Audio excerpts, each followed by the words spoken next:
Hello, my wonderful, outstanding, delightful, interesting, intelligent friends. Top stories today. NASA investigates carbon signatures on Mars. What does that mean?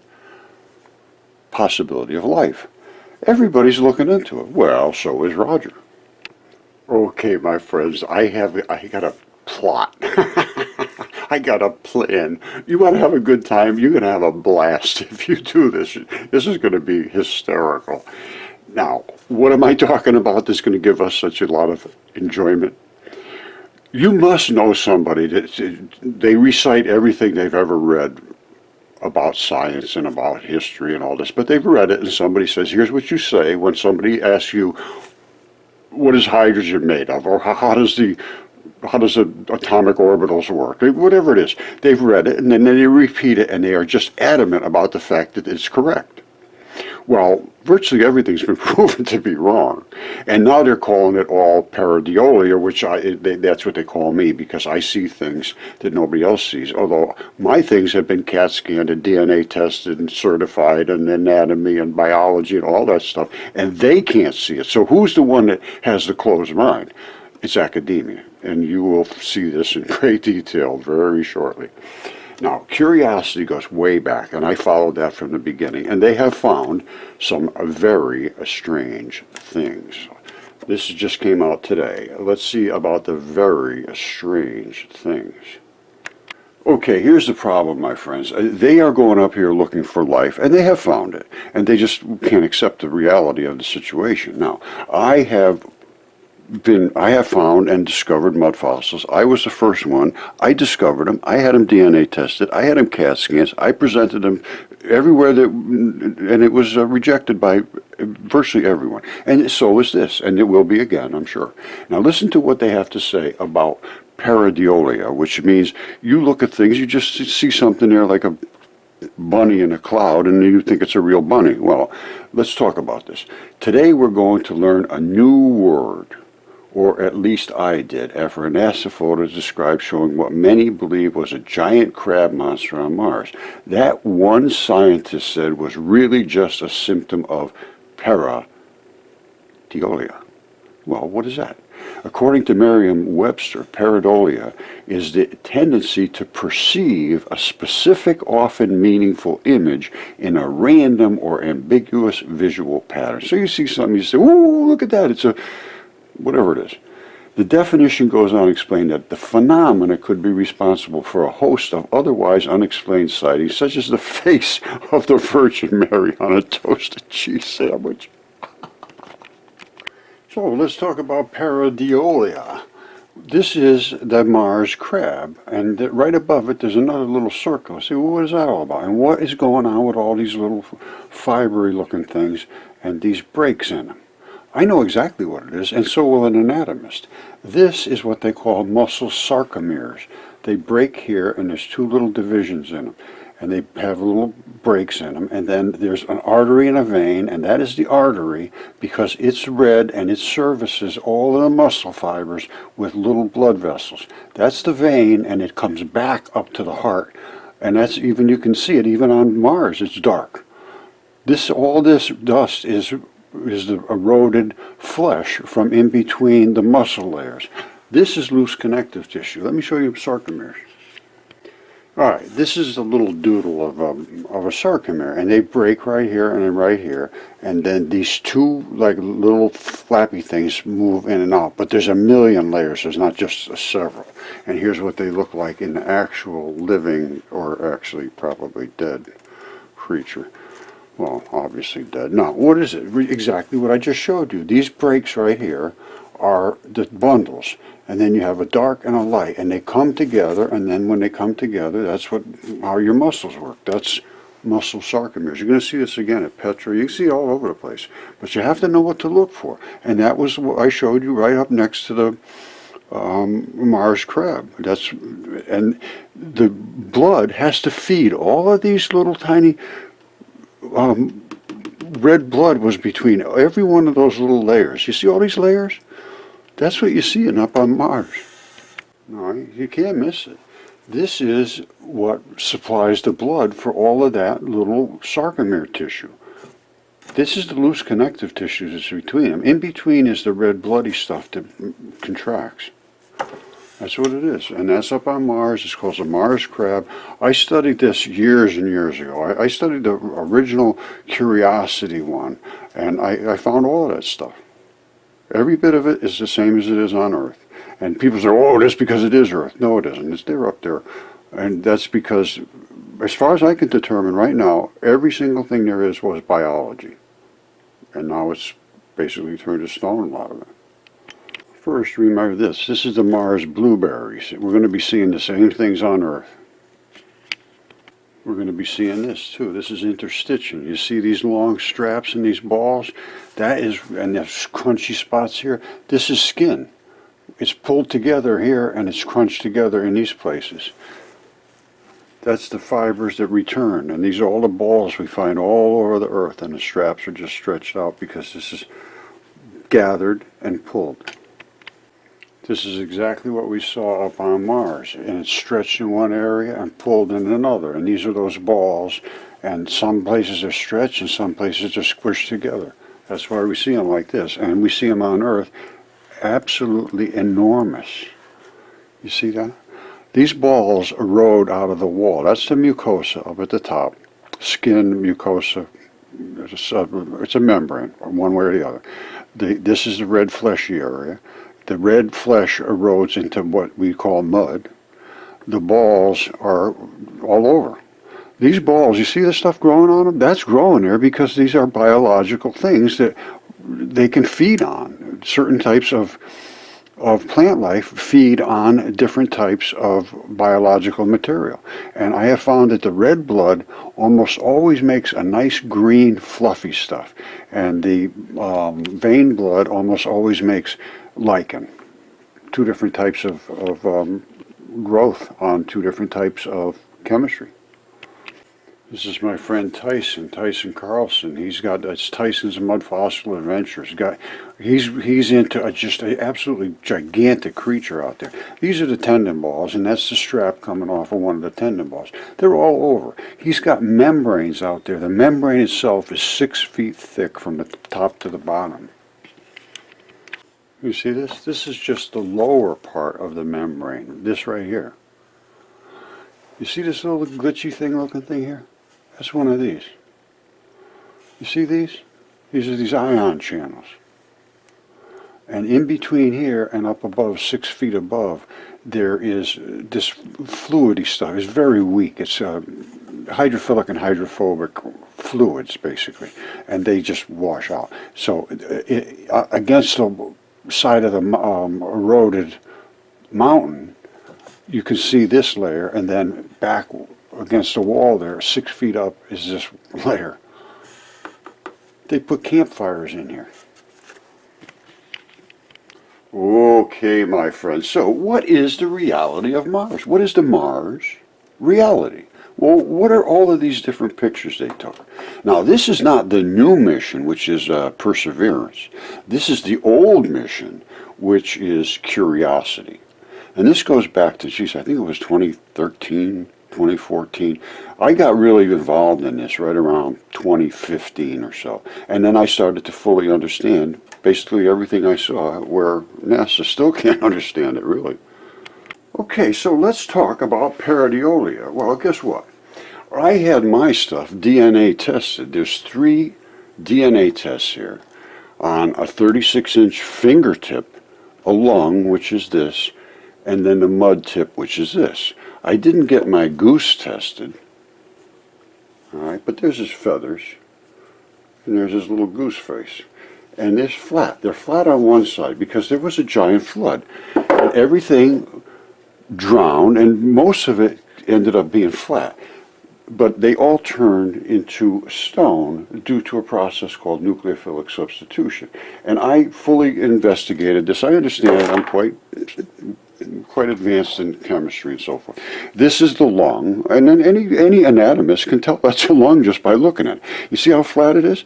These were in a flood, and they drowned, and then because it was a warm, hot water flood, you say, "Oh, Roger, how could that happen?" Well, the same people that call everything pareidolia had destroyed Velikovsky, who was the best researcher in history, and went back to all the ancient texts, and he said we were almost collided with by another planet, which ended up destroying Mars.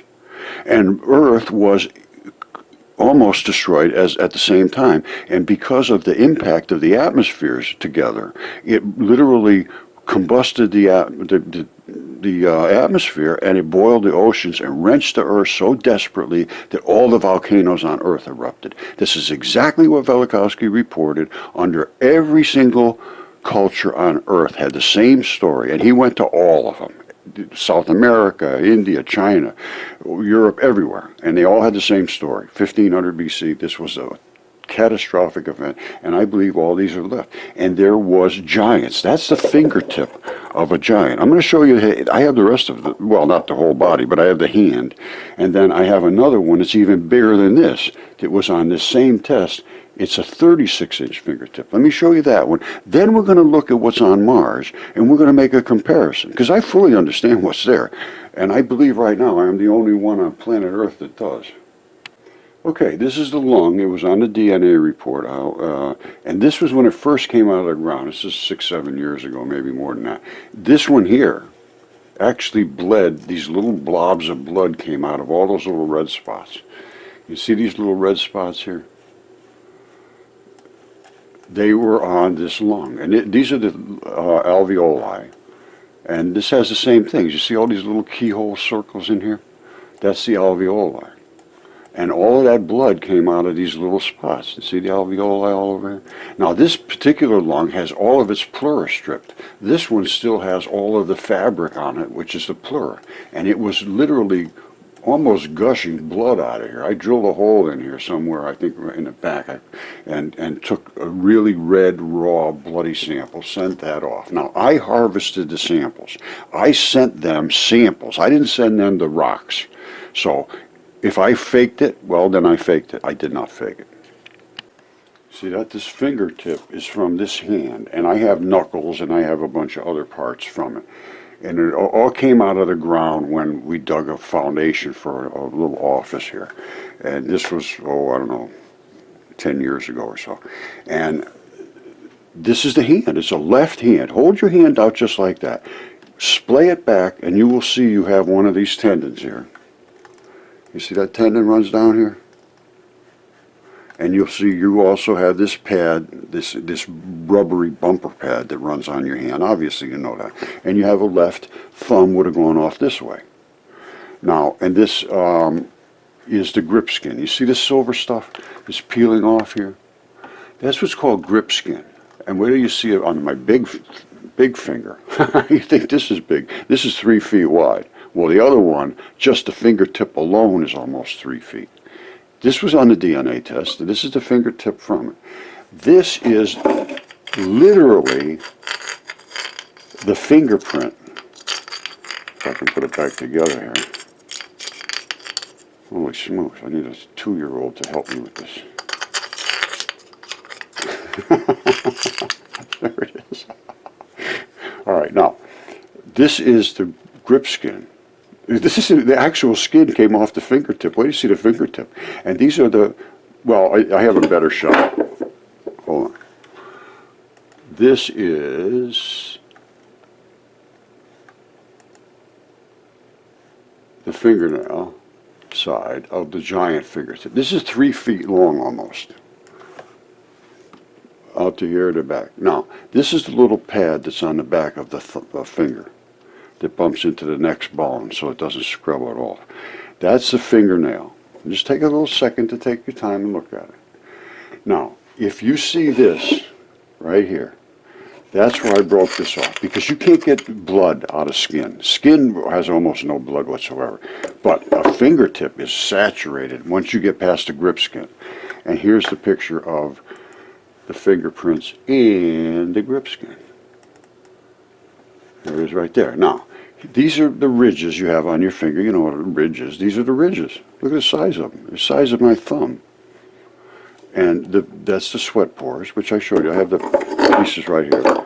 And this is the keratinized grip skin. See it? This is what I'm holding in my hand right here. It's just this, it really looks like a pad of rubber on your finger. And it's very, very different than any of your other skin. As you, obviously, you know, you got hands probably. You could drill down into here and get a ton of blood out. And that's what I did. That's why I broke it off. Now, if you want to see where I broke it off from, I will make it quite obvious. All right. If you could see this, again, it's going to take me 5 minutes to put it back together. This was right like that. Okay, you see this here? That little hook was where the fingerprint was, a fingernail. And it comes off just like a pad, just like it showed.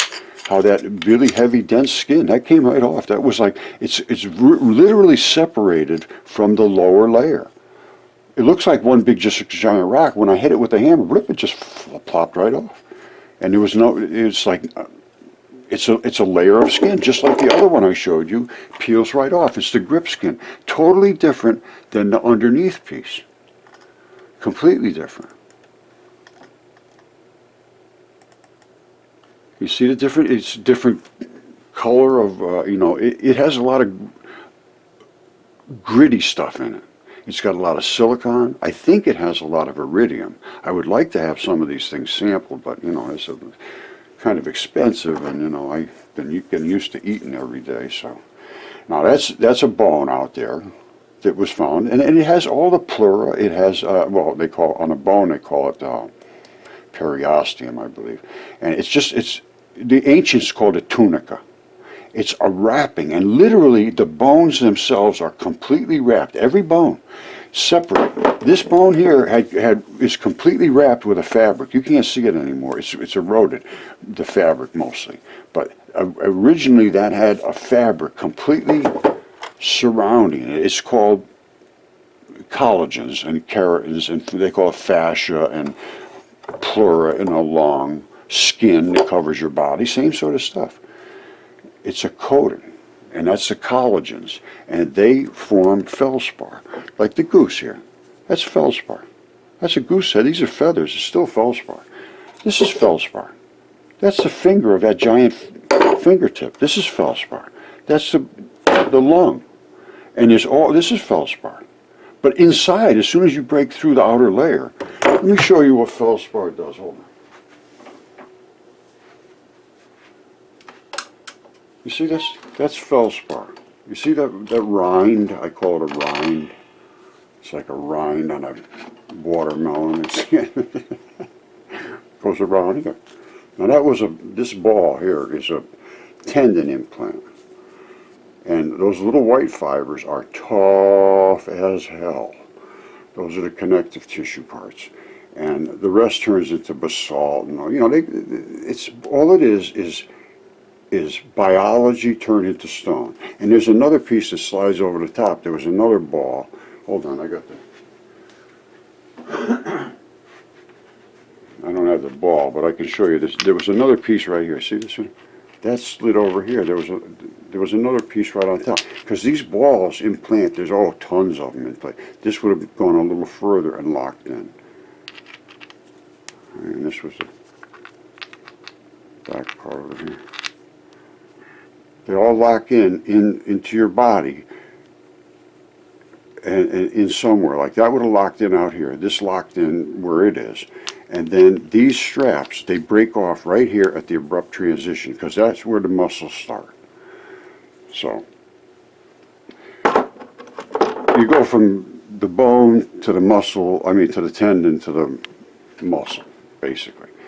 There's a lot it's anatomy, it's biology, it's chemistry, it's this nucleophilic substitution, which is the chemistry that creates the mud fossils. But you have to look into the history. You have to have your mind open. Immediately everything was shut off. I even tried to talk to Dinosaur State Park in Connecticut. I'm right down the road from them. They're just turned off. No, this can't be true.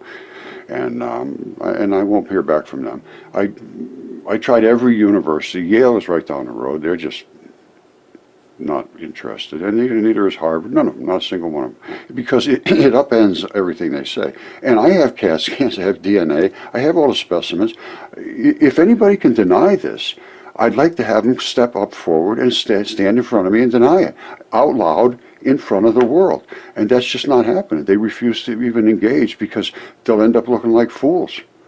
So this is what we're up against. But I'm going to show you, and the same thing with the people at NASA and everything. I've sent them all my stuff too. Not a single response whatsoever, except I've had a few of them just say, "Oh, you better get in touch with reality," or you better see somebody soon before you go totally insane. That type of crazy responses. Never a word, not even one question about anything. I've never had one single question from academics about my work. Not one in 10 years. All right, I mean, I have new species and all kinds of things, and this is excellent quality DNA sequence was obtained from that big, huge fingertip and the lung that I showed you, and it was excellent quality because I drilled deep into the artery. I know where the blood vessels are. There's no question. I know exactly where the anatomical features are that prove these creatures were alive. They have blood vessels. They have blood. They have literally blood leaching out of them now.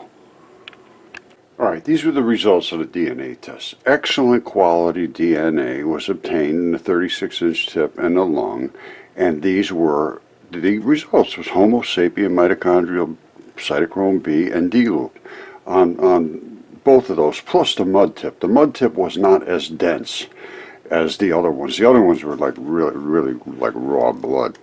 And they sequenced them, and then they sent off did the blast on the national database, whatever it is, and it came back that these were human, and they were biologically mitochondrial. It's a mother side is identical to human mitochondrial DNA, even though they were these gigantic samples. Now, the father's side, no clue, and that I can't tell you, but I can tell you one thing: the anatomy was right, the chemistry was right, the biology was right, the CAT scans were right, the DNA was right, and now I think it's time that somebody stands up and confronts me about it and says, no, you're a liar. Because that's all I've heard is I got to be wrong or I'm a liar. Well, you proved me wrong. I have the samples, you can test them, you see what you think. But I'm not paying to do it again and then have you just say you're an idiot again.